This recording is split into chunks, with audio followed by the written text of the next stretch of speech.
that way. We've both been here since the 70s. We've both seen a lot of changes. We both never dreamed it would take COVID to make more people come to Carrabassett than all the decades we've been working so hard to try and get people to come here. So that's a bit of an irony over what the past year has been like. But now we're looking at another summer, and there's things to talk about. I was hoping that we would not be sitting here again in May having the same discussion that Andy and I had a year ago about the posting of the lands, the closing of the trails on all the Penobscot Nation's land in Carrabassett Valley. And unfortunately, here we are again. Even worse with the carriage road now closed.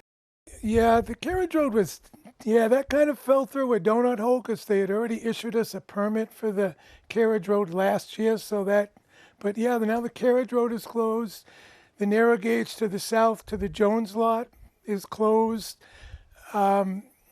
It's difficult. And just to go back briefly, a year ago, there was a bill before the legislature that the Penobscot Nation and the Passamaquoddies and the other tribes had put forth to the legislature.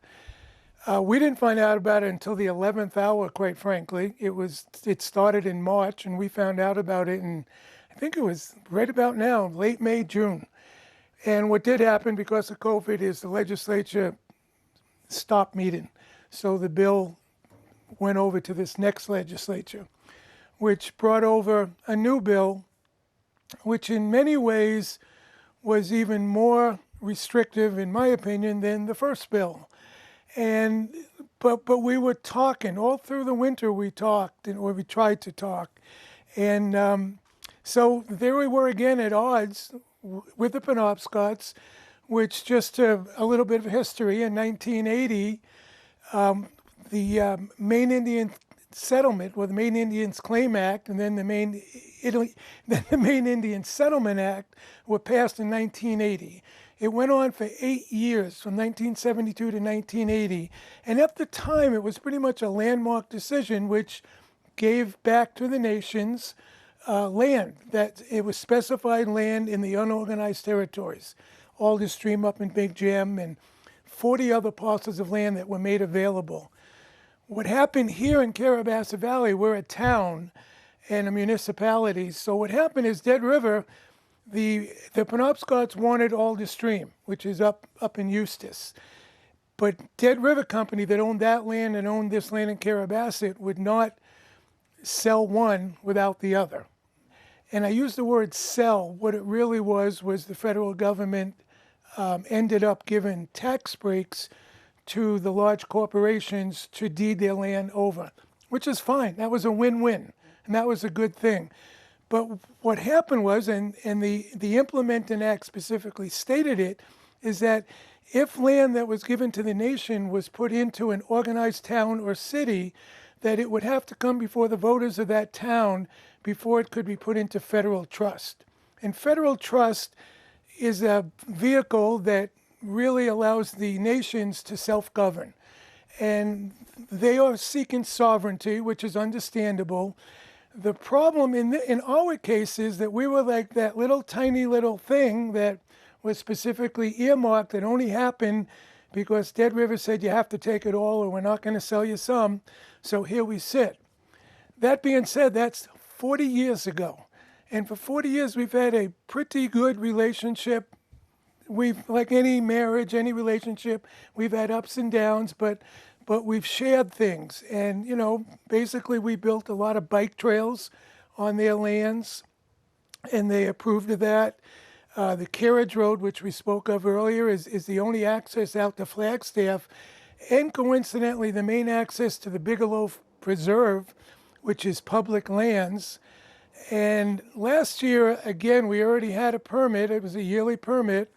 We had usage. This year, we have no usage. So the carriage road at this point and all the lands in Carrabassett Valley are posted to be closed. We have tried to continue this discussion. We've dealt with their ambassador, Molly and Dana, who's been responsive. We had one Zoom meeting with Chief Francis, who's the chief of the Penobscots, and Molly and Dana, the ambassador. And we felt that we gained some ground, that they were going to discuss it. That was back in March. It turned out nothing ever became of it.